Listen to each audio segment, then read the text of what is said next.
All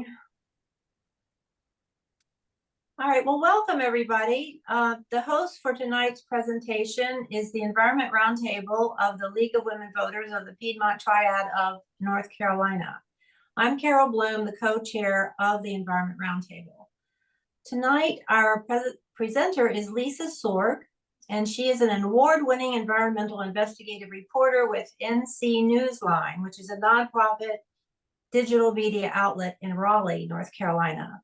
She's been a journalist for 29 years, and she has a keen interest not only in the environment, but also the social justice impacts of pollution and corporate malfeasance. She's won dozens of awards for her news, public service, and investigative reporting, including the Henry Weathers Freedom of Information Award for her reporting on government transparency. In 2022, she received the Stokes Award from the National Press Foundation for her two-part story about the environmental damage from a former missile plant on a Black and Latinx neighborhood in Burlington, North Carolina. She was previously the editor of Indie Week in Durham and also served as editor of the San Antonio Current and worked at dailies and an alt weekly in her home state of Indiana. Lisa's topic tonight for us is trends in small modular nuclear reactors, as well as the government's proposed requirements for siting these and how this could play into environmental justice concerns. And I'm sure you in our audience tonight know that our own electric utility, Duke Power, is planning to construct these small modular nuclear reactors at Blues Creek in Stokes County. So that's one reason why we want to educate ourselves just about what is involved with these new design nuclear reactors. Okay, Lisa, I'm so glad you could be here after your busy day. I know you always have a busy day, so we can't wait to hear what you have to share with us. Well, I've already been threatened with legal action today, which was completely unfounded, but you know, wow. It happens. Well, thanks everyone for attending. And thank you for inviting me, Carol, to speak a little bit about this. I don't pretend to be the expert that your previous speaker on this topic was, but my goal of these 10 slides are to give you resources and information and some context that I hope will help you form your own opinions about how you feel about this.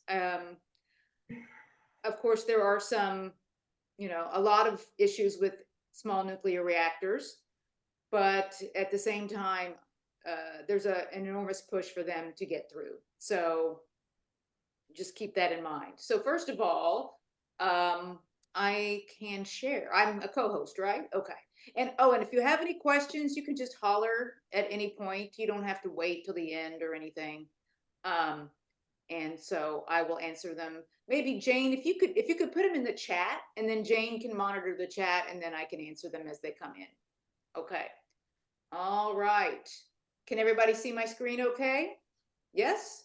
Yes. Okay, so I believe you already know what these small nuclear reactors are. They're modular, built kind of like, I think of a modular home. They're built in the factory, and then, their parts are trucked in. They're much smaller than a large conventional reactor, so they would take less time to build. And so that is, I think, the industry's preference for these small ones. They don't have kind of, it can take decades to build a large nuclear reactor.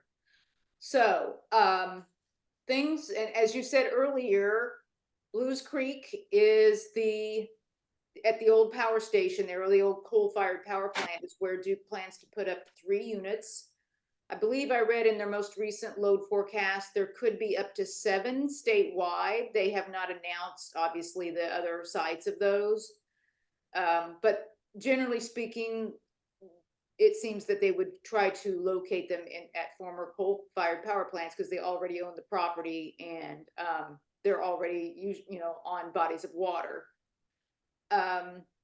Siting wise, I'll talk about that. I'll talk about permitting, waste disposal, which is to me, one of the biggest issues.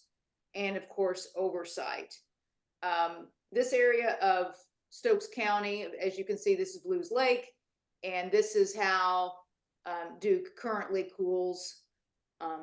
has cooled their coal-fired power plant. Nuclear plants, unless there's some technology that has other forms of cooling, also need water. Like Sharon Harris is on Harris Lake. The one at South Point, Brunswick County, also on a body of water. Marshall Steam Station, or I'm sorry, McGuire in near Charlotte, also on a body of water, and they need that water to keep things cool. You obviously don't want to have a meltdown. We know what bad things happen when there's a meltdown. So, citing considerations: environmental justice, who lives nearby, seismic. Now, we don't have some of the seismic issues that some parts of the country do, but we know Sparta does. If you'll recall, Sparta had that, it was during the pandemic, and they had that big earthquake, and there was actually damage done, and it was pretty serious. So avoid Sparta. Transportation, you know, if you live near Sharon Harris, you'll know that there are evacuation routes.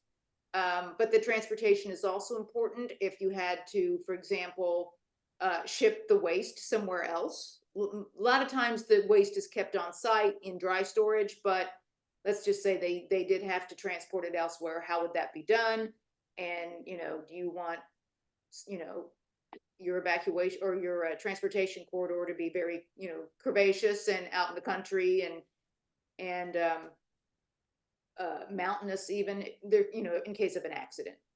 Water quantity is just as important as water quality in this instance, because the quantity of, you know, if there's a drought and there's some sort of low lake levels, then that could ultimately affect the amount of water that they have to cool. And with climate change, sometimes we have enormous rains, but sometimes we have terrible droughts. This year, as you know, we had, I think, at one point, 97 counties were in some stage of drought, and out west, it was even worse.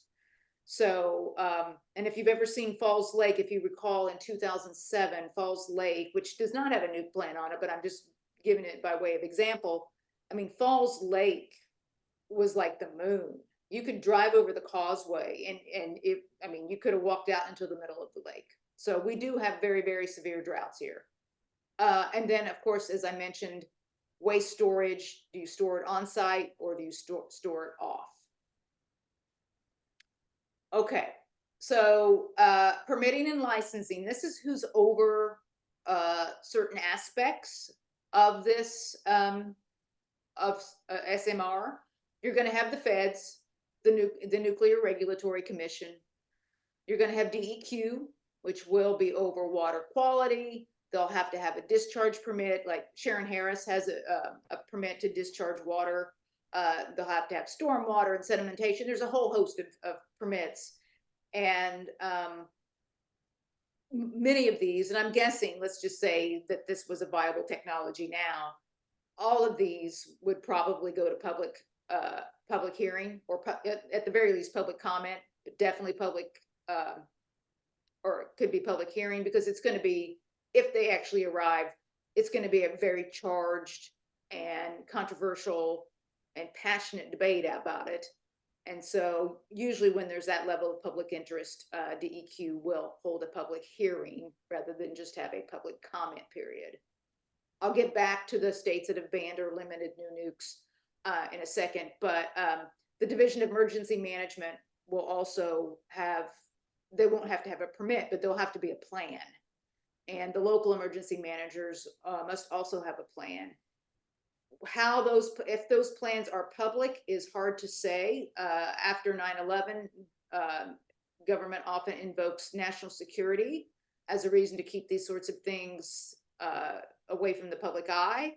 So I honestly don't know if a detailed plan for emergency management would be available. Of course, the evacuation routes are. There are states that have banned or limited new nukes. Let me bring this up.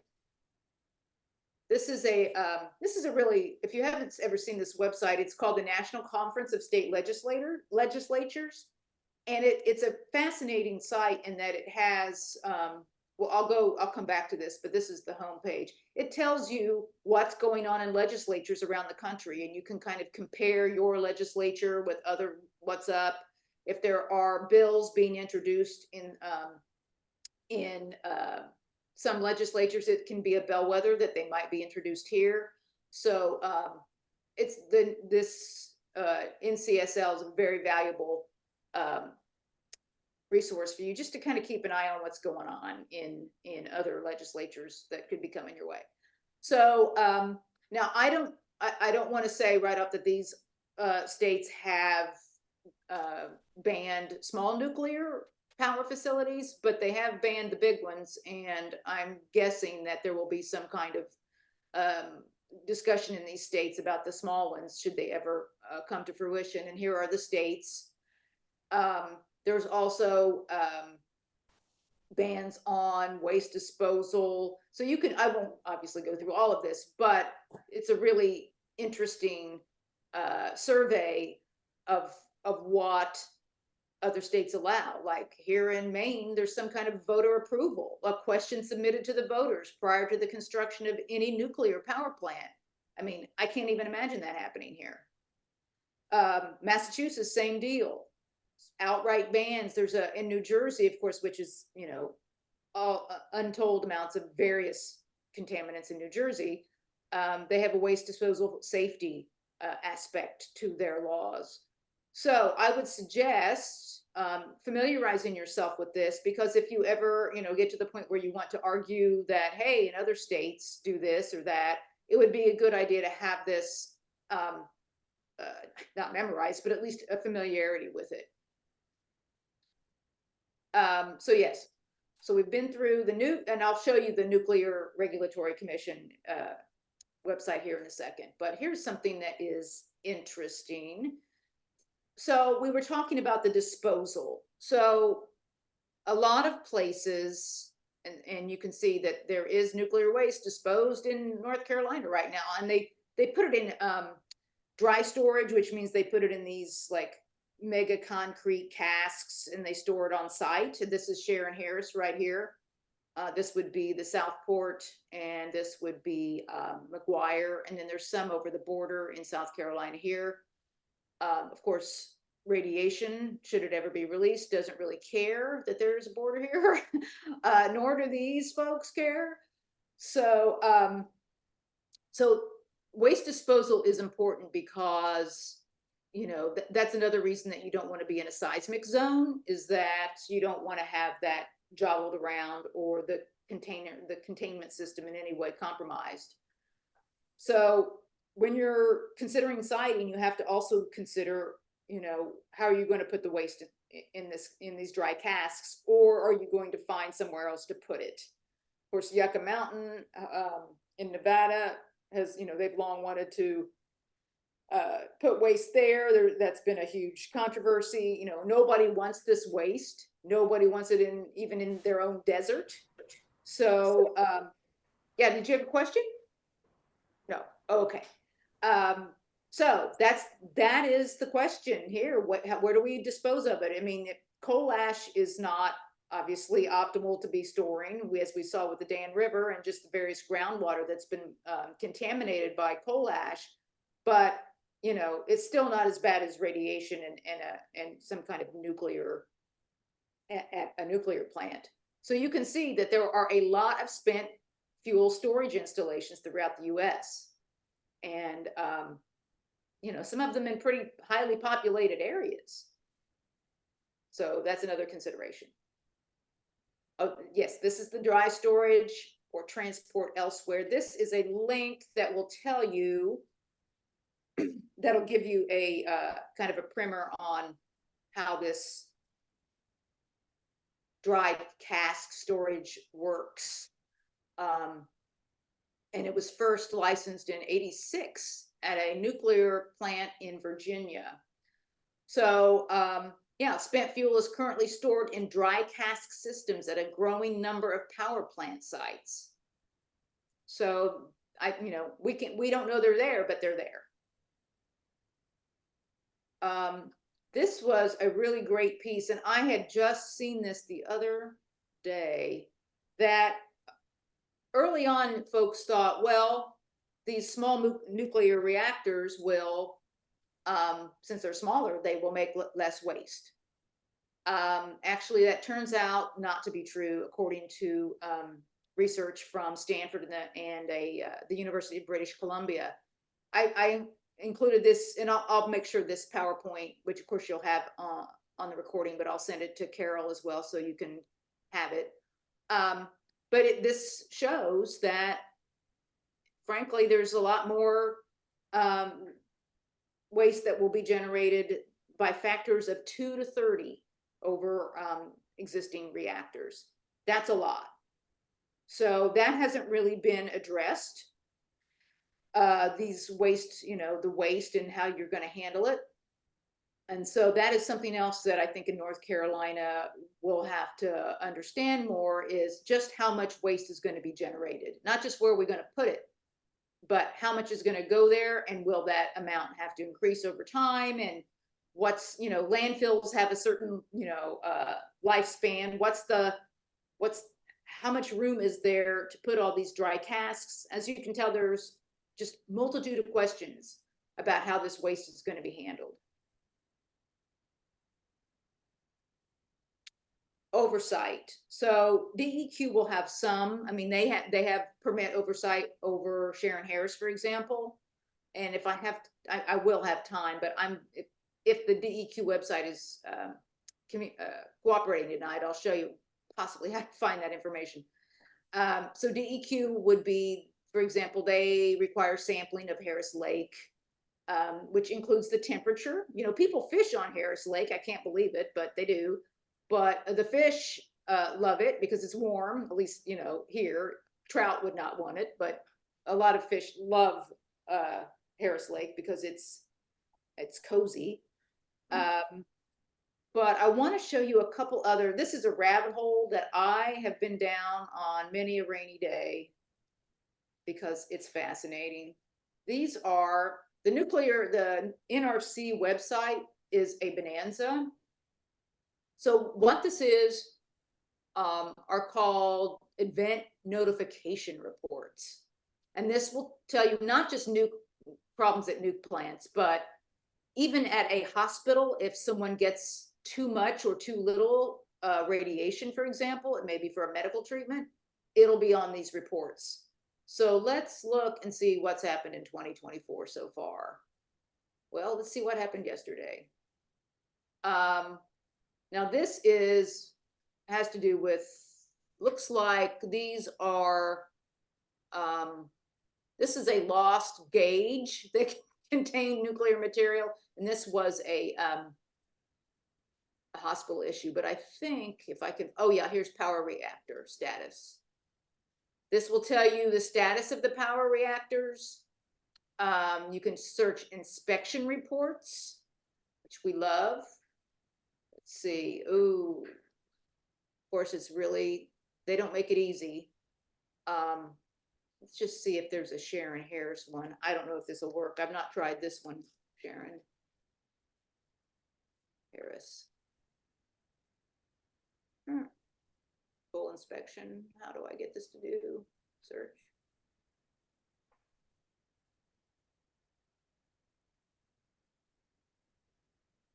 Well, we might grow old. I'm going to stop it and see if I can do it this way.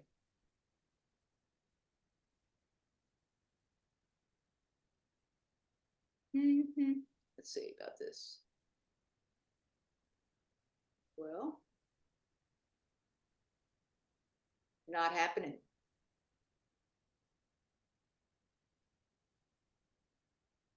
Let's see. Sorry. They don't make it very easy. But I have seen actual nuclear plant. Oh, I know what it was. It was enforcement. Sorry. Enforcement. This is what I'm looking for. So anyway, long way of saying this stuff is really interesting, but it's a bit of a rabbit hole. So just be prepared. So this is the enforcement. And I love this because it will tell you, you know, who's gotten in trouble, issued significant. So here's the ones for reactors. And you'll see that there, you know, there's a fair amount. I didn't see any in North Carolina in 2023, but you can see what can go wrong. And these are just for the big ones. See about 2022. Yeah, even there's still, and you would also want to pay attention to any that are even on the border. As I said, radiation does not observe political boundaries. So, long way of saying this US NRC site is a great site to just kind of start familiarizing yourself with, because this is where the small nuclear reactors would be under, and there would be a whole section for them in this particular website. So Duke Energy was going to use NewScale, which was the company that was going to have an agreement with Utah to sell power to them. Well, NewScale pulled the plug on their projects because of construction costs and power purchase issues. And so there isn't anyone really waiting in the wings.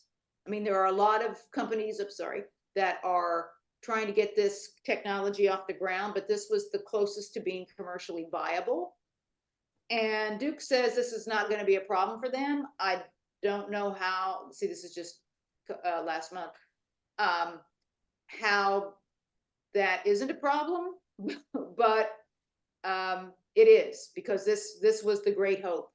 And I think that is something that people in the industry aren't really talking about, because they would have to acknowledge that, you know, their wunderkind was not up to snuff.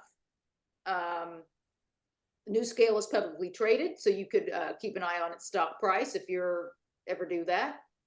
And also, since it's publicly traded, and if it's any of these other publicly traded companies that are working on these SMRs, the great thing about that is that they have to file certain reports with the Securities and Exchange Commission.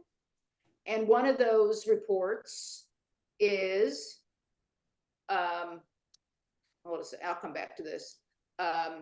One of the reports is, like, they're called a 10K or an 8K. Those of you who invest probably do this. I have a 401k that I just don't ever pay attention to. But if you're an active investor, you look at their reports, and they'll tell you kind of what the deal is. They have an obligation to tell their shareholders what's up.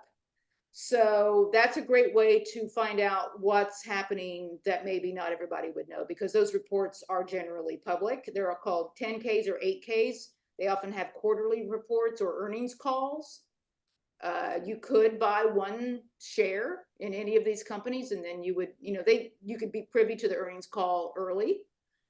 Eventually they make those earnings calls public, but you would have kind of a front row seat just for having one share in NewScale, for example. Resources, hold on, let's see here. Let me go back to sharing, share. Okay. So there are several resources here. We've gone through the NRC, the Nuclear Energy Advisory Council. That's actually housed at NC State. Let's look at that.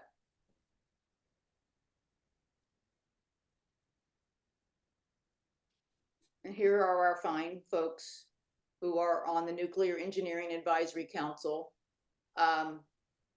So they might be people that you would want to, keep an eye on or interface with, or it's just worth knowing who these folks are, if they ever meet, which I don't know. I have never been to one of these meetings. But there is a strategic plan and a fact sheet, so it'd be worth seeing kind of what these folks are up to, and that I'm talking to myself and a certain amount of that. I should probably familiarize myself with that. The Energy Policy Council, and I believe I shared that, or no, Carol, you shared it with me, that they are going to be, it's going to be very interesting. They have some meetings coming up this month, and they're going to be talking about it. Let's see. Yeah, I think it's the full Energy Policy Council. Yeah, the nukes right here. It's Wednesday, the 21st at 10. You can go in person, or you can, they also do these remotely. And so you're going to see a lot of folks talking about nukes here, presentation. And for those of you who are interested in natural gas, you're also going to learn about the MVP Southgate project, which is a really hot topic right now. So I would suggest, if you can, I mean, I'm going to be there, seeing about what they have to say. And of course, here Steve Nesbitt says small modular reactors, they're the next big thing. Okay, let's see, was there anybody else? I thought there was one more and I can't remember what it was, but if I think of it, I'll come back. So this is my information where you can find me. I will also give you I'll put in the chat my phone number. It's out there. It's just that, I mean, it's not a huge deal, but I get crazy calls sometimes, like before 6 in the morning, from people who have boundary problems. Anyway, so I'm going to stop this. Does anyone have any questions or comments or concerns, or want me to go over anything else?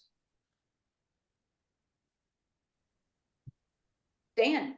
Hey, Lisa, I have a question or just an observation. One is that I was struck, and also it's great to see you again. Yeah. I was struck by, in your list of states that have different kind of bans on nuclear activity, that it's worth noting that some of these are not motivated strictly by fear of nuclear power. Right. That in fact, I looked at the list: West Virginia, Montana, Kentucky, Illinois, all of which are big coal states, and the coal lobby in those states has not been very interested in sharing in terms of electric generating capacity. And it's sort of worth a note that's kind of an interesting little twist. The other questions I was going to ask were more particular about Blues Creek, and that in addition to the factors you mentioned, the Duke already has the land and they have water, which are absolutely right, but they also have rail access there, which they've had to for years. And if you were going to do ultimate transport of either spent fuel or any of the even mixed waste, having rail access would probably be an asset for you. And so that's another advantage of the site, as well as the fact that and the water. And I was curious about water, that what the regular coal plants are regulated in their water discharge because they discharge other pollutants, and especially things that leak from the ash ponds and things like that. Whereas with the nuclear, you're generally just doing cooling water. And I wonder if you had any information about the relative volumes of water required for the cooling of the SMRs versus the amount that's been used historically for the large coal plant there. That's a great question, Stan. It says here, according to the Utah legislature, well, that's more than hydrogen. People, yeah. Okay. No, and I don't know, I wasn't expecting you to necessarily know the answer. I was just curious if, just as a relative question of water usage, Yeah. how much they would need for these SMRs. That you're right, the large, big, Plant Vogtle in Georgia types of nuclear plants do require a tremendous amount of cooling water. Yeah. But it is just cooling water for the units, and unless the SMRs, and this I don't know, the SMRs heat the water, but then they pass it on to turbines to do power generation, which is my assumption. Yeah, and it depends on the technology. Of course, they all have their different ways of doing it, and there's something called passive cooling. So I don't know if there is a kind of a benchmark of water usage yet. I think it would probably vary according to the proprietary technology, but that's a great question. Yeah. Yeah, my instinct is that it would not require as much Right. as Blues Creek has been historically using, and so that would be an advantage to So, and the site now, Blues Creek is the last of the coal fire, is the one they're going to shut down last. Yeah. Duke's been pretty clear about that. But the comparative volumes might not, it might not be as much. And I'm wondering also what the other coal plants are where they would, you know, they said they might have up to 7, and that I'm thinking, well, that would be the other coal-fired power plants that have not Sure. been changed to natural gas. Oh, converted, yeah, converted to burn, to be able to burn natural gas. Yes, that's right. Yeah, and they probably, like you say, would want to have rail. So, I mean, that if you were going to look at possible siting, you could look at something that met those parameters. But I would also add that a lot of these coal-fired power plants are in environmental justice communities already. If not communities of color, they might be in low-income communities or places that already have, you know, polluted groundwater because of the coal ash. So what is the disproportionate burden? What is the additional burden that this then could possibly add? And you're right. The ash cleanups themselves are a pretty big responsibility at all these sites. That's all proceeding out of the consent decree, but and the state law on that point. Right. Great point. Thank you. Thank you. Anybody else?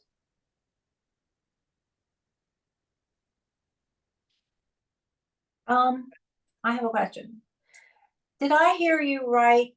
Did I hear you say that there's a lot more waste, of up to 2 to 30 times more waste produced by the SMRs than like the larger? That's what one study found, and Do we know why? I haven't read the full study yet. It's quite technical. I wanted to read the original rather than just what the summary was, although I may have to go back to the summary. But these scientists did find that, and let's see if I can't go back and pull that particular. Yeah, I did have a question about that. Was it sort of the sheer raw volume of waste, or was it rather how much waste per kilowatt hour or per kilowatt of generating capacity? Per kilowatt hour, yes. Yeah, that's what I was thinking. So, Yeah. so part of the answer to the question may be they may generate more waste per kilowatt because more the fuel becomes depleted, but it's still, in terms of volume, you're not going to get the volume from a 30 kilowatt SMR that you get from a 700 or megawatt, excuse me, 30 megawatt SMR that you get from a 700 megawatt, huge plant. Right, and they are talking about, things like neutron leakage, and so this was done at the Stanford School of Earth Energy. Anyway, it's on the summary, which was in a Stanford newsletter about the research, and this is from 2022, so fairly recent. It will give you kind of a layman's understanding of how this works.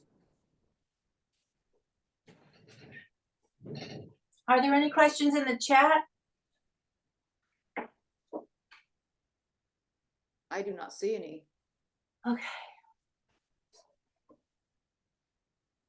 But I can be reached for more later. Like I said, I've only been looking at SMRs since maybe last fall when I started seeing Duke talk about them.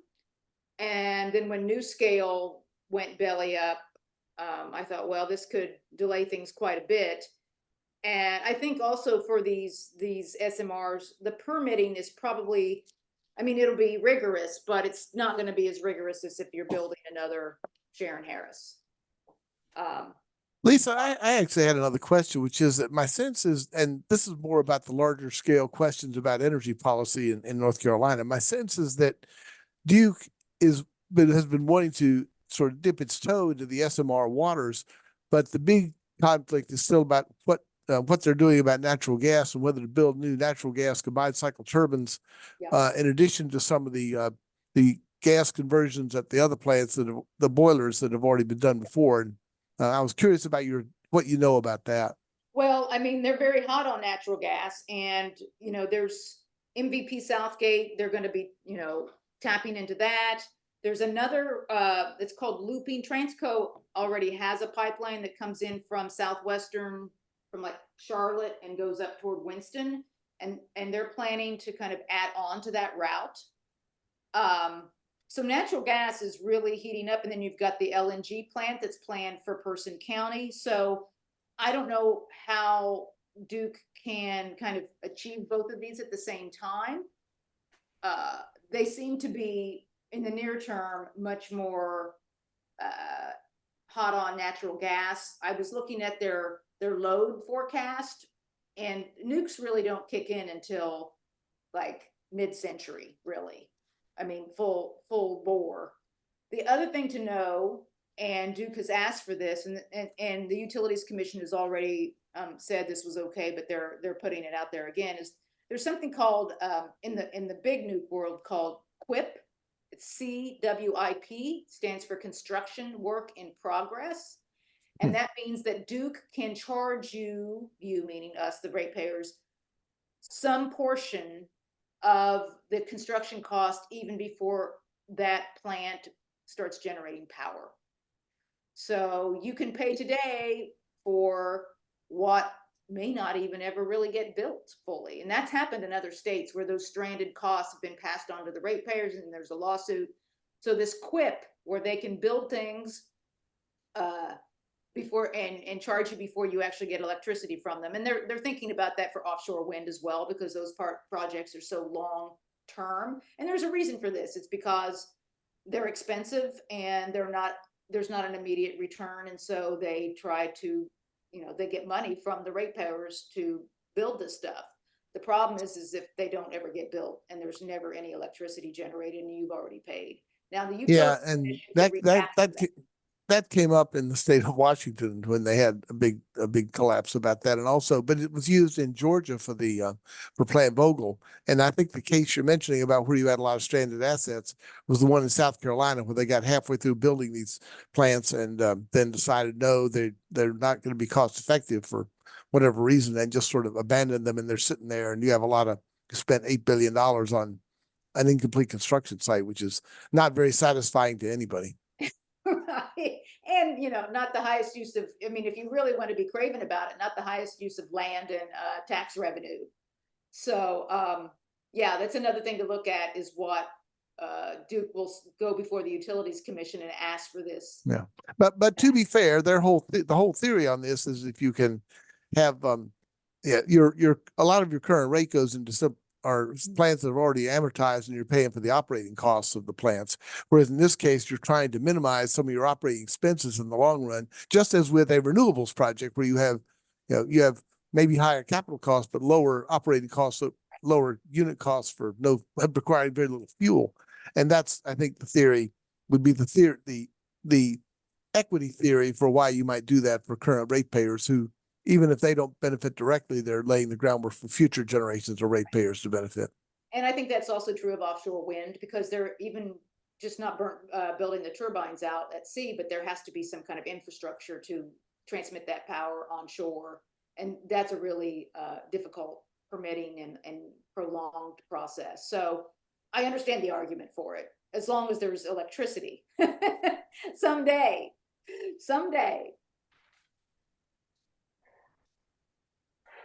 Any other questions? Well, I know some arguments are that pouring all this money into nuclear is actually taking away money from wind and solar. Is that a legitimate argument? Are these like apples and oranges?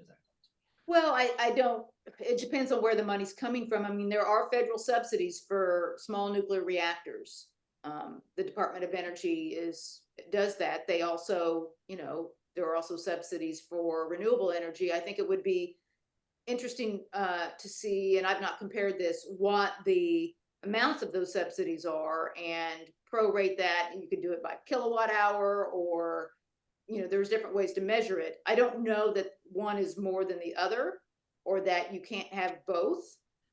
But, there are subsidies federal that go to SMRs or, for the technology. The Department of Energy is very hot on this. So it also depends. Yeah, Stan. Yeah, Carol, I would just add to that I think even the most fervent advocates for renewables, and I'd probably put myself in that category, but even the most fervent advocates for renewables recognize that you have to continue to manage the baseload power problem, and that's a real issue. And nuclear sources, as compared to coal or natural gas, have certain advantages to be run as baseload power units. So that, I think, is the attractiveness of considering nuclear. And there are lots of folks who are in the environmental community who sort of had for years opposed nuclear and then sort of looked at this in the light of what do you do to try to reduce the carbon emissions we have in the going to the atmosphere, and thought, we ought to look again at this. The person I'm thinking about who was probably most publicly visible in this was the former administrator of EPA, Carol Browner, who I think has come out very publicly and said, look, guys, we got to have baseload power. We want to have it with as low carbon emissions as possible. Nuclear gives us an option. And doesn't mean it's the option in every circumstance. And you really have to do comparisons, and the growth of energy storage options from renewables can be another offsetting factor. But there's some, it's not an irrational argument, that's for sure. Yeah, and I am less afraid of, another 3 Mile Island or anything like that. That's less of a concern to me these days. My main concern is the waste. I mean, I wouldn't necessarily go live next to a plant if I had the choice, but I don't, sit in, fear at night that, oh my God, Sharon, I live, in Durham, I'm not in the zone, but I'd get, my thyroid would suffer if there was a leak. But I don't really, that's not my main worry. It's more about the justice of where the waste goes. And that's true of everything. That's true of coal. It's true of, pipeline infrastructure. It's true of even solar panels, which now, they can be recycled, a lot of it. But the waste situation, I was just sitting in on a meeting the other day about landfills, and they're, not that this would ever go to a landfill, but just we have a waste problem in general in the US, whether it's nuke waste or your trash or whatever. We got too much stuff and nowhere to put it. Well, my reading about small modular reactors is that at some point in the future, they would be sited like in a small community or at a university, or at these locations, and that would sort of obviate the problem of transmission, because they would be right there providing power for that small entity. Yeah, kind of like a micro reactor, probably at that level. Yeah, so that sounds sensible. Well, and it's kind of like a microgrid that we have now. There are places in, the mountains, for example, who, they have microgrid, not for nukes, but they have microgrids because, that's difficult terrain for power out in the mountains. But I don't believe you'll ever see a nuke plant in the mountains. I would be shocked. I would be moving. If there were a nuke plant in the mountains, because it's the size and the terrain and the seismic. I mean, it just wouldn't make any sense. I don't even believe that would ever happen. So, any other questions? I think the thing to do is to, look at the NRC site, look at some of the links, look at what other states and what they've done, and to Stan's point, what their motivations might have been. And, the Utilities Commission website is horrific. It is a hellscape because it doesn't make any sense. It's hard to search. But if you search, for Duke Energy, or you could even do a keyword of nuclear, you could at least see the dockets. Duke Energy, I believe their docket number is I want to say E7 or E100. But they have a public staff there. Let me bring that up just so that I can have this for the recording. And you'll see NC Utilities. And they have a lot of, oops, I can't write with a cat on me. Utilities Commission. Okay, I'll share this. Okay, so here's the commission website, and you can see, they have dockets. You can search here for Duke Energy or documents. Their calendar is always, interesting to see. Let's see. some of it is kind of opaque, but this is where you would start finding out when Duke is going to be on the docket and what the hearing might be about. This is where Duke also has to file their load forecast. This is where all of Duke's documents that are public reside. So it takes a little bit to get through this website. They also have, you can go back and look at previous Utilities Commission meetings, which is, you know, if there's a Duke hearing, you can go find it. So once you can kind of get over the terrible interface, then this is another resource for you. Okay, well, all these resources is absolutely great, Lisa. Thank you so much. And I want to tell everybody that, you know, this recording will be on the League of Women Voters Piedmont Triad YouTube channel if you want to revisit it and capture more of these resources and information. And I also want to tell everybody that I think most everybody on this on tonight knows that the League has a luncheon, and our Environment Roundtable luncheon is March 19th, and our presenter is going to be Dr. John Zino, I'm not sure how to pronounce it, Z-I-N-O. He is a faculty member at the Department of Nuclear Engineering at North Carolina State University, and also the Chief Consulting Engineer for Advanced Plant Technology at GE Hitachi Nuclear Energy in Wilmington, North Carolina, and many other things. He's been a manager of nuclear safety and radiation protection, reactor physics and criticality safety engineer. So this should be a really interesting presentation. It usually lasts an hour with questions and answers. And you could come and get your lunch or not get your lunch. So that's going to be publicized on the League website where you can register for the lunch.